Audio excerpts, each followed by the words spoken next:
your #1 news team covering the North. The Bahamas Tonight, Northern Edition. Welcome back. The Ministry of Health hosting a joint press conference with the National Emergency Management Agency this afternoon, while confirming that the country is indeed experiencing a surge in cases. The newly appointed Minister of Health also confirmed 3 additional COVID-19 related deaths.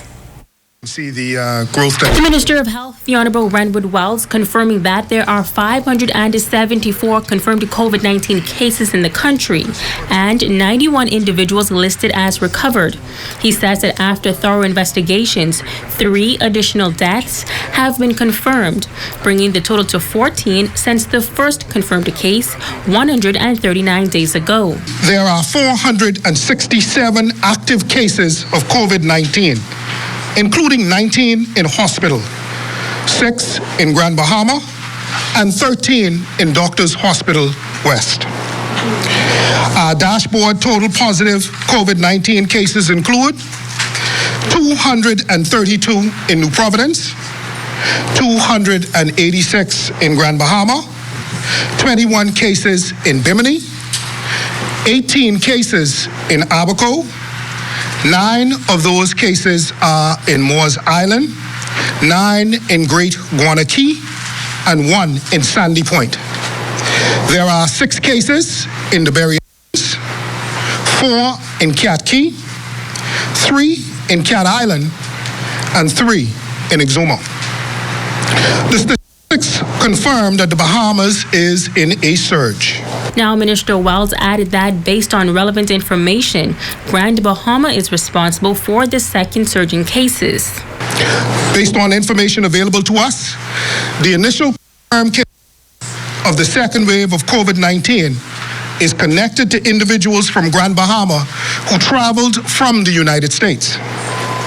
Our information also leads us to conclude that the increase in the number of positive COVID-19 cases is connected to the social activities among Bahamians, funerals, weddings, and home parties.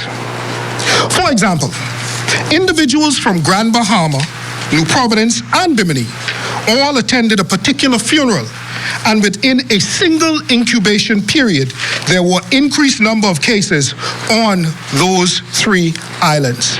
Chairman of the Grand Bahama COVID-19 Task Force, Dr. Frank Bartlett, gave this in-depth overview of cases and patients on Grand Bahama. To date, we have 189 persons in quarantine. We have 764 contacts that we are now following.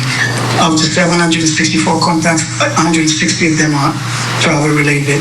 So far, we have 801 total swabs that have done. We are about to send off more swabs from today.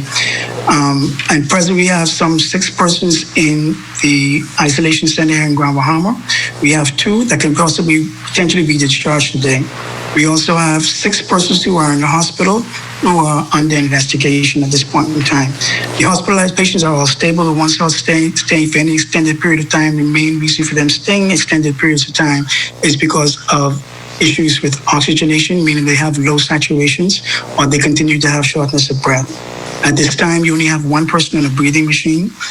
It's the elderly gentleman who's been with us for over a week, who is stable, and his oxygen requirements are decreasing. And when it comes to those 3 confirmed COVID-19 related deaths in the country, Dr. Bartlett confirmed that they were residents here on Grand Bahama. The 3 deaths would have been within the past month. We have a 76-year-old female who's a known hypertensive, and she had some issues with respiratory distress. The second was a 54-year-old female who had a history of obesity. She also had obstructive sleep apnea, and she had what is called ARDS, or acute respiratory syndrome. The third person we would have had was a 77-year-old male who had a history, again, of respiratory complaints on admission, who deteriorated in the past from respiratory failure.